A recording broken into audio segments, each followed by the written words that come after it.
দুনিয়ার এই ক্ষণস্থায়ী জীবনের পর প্রত্যেক মানুষকেই মৃত্যুর মধ্য দিয়ে প্রবেশ করতে হবে চিরস্থায়ী আখিরাতের জগতে।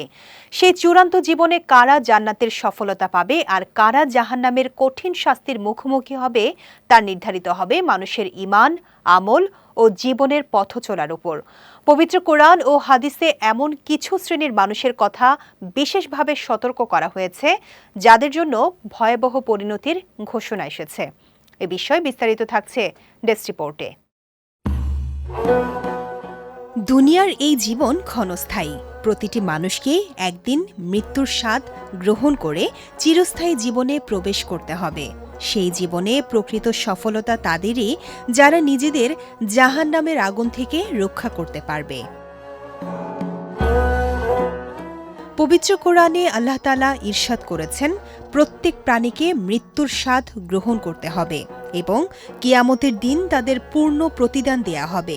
যে ব্যক্তিকে জাহান্নামের আগুন থেকে রক্ষা করা হলো এবং জান্নাতে প্রবেশ করানো হলো সেই সফল, আর পার্থিব জীবন কেবল ছলনার বস্তু।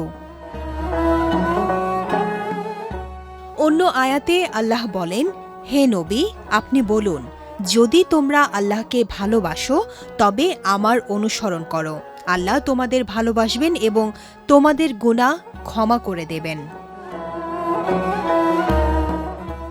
রাসূলুল্লাহ সাল্লাল্লাহু আলাইহি ওয়াসাল্লাম উম্মতকে সতর্ক করে দিয়েছেন আখিরাতের ভয়াবহ পরিণতি সম্পর্কে। একটি সহিহ হাদিসে তিনি বলেছেন, ৩ শ্রেণীর মানুষের জন্য জান্নাত হারাম করা হয়েছে।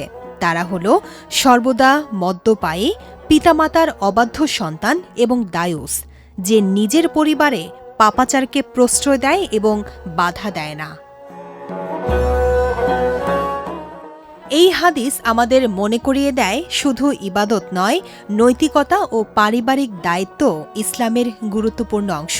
পাপাচার, অবাধ্যতা ও গাফিলতি মানুষকে ধ্বংসের দিকে নিয়ে যায়।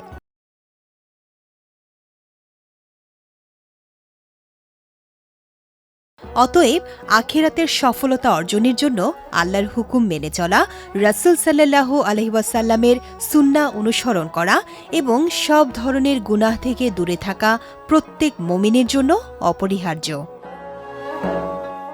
বিজয় টিভি নিউজ ডেস্ক।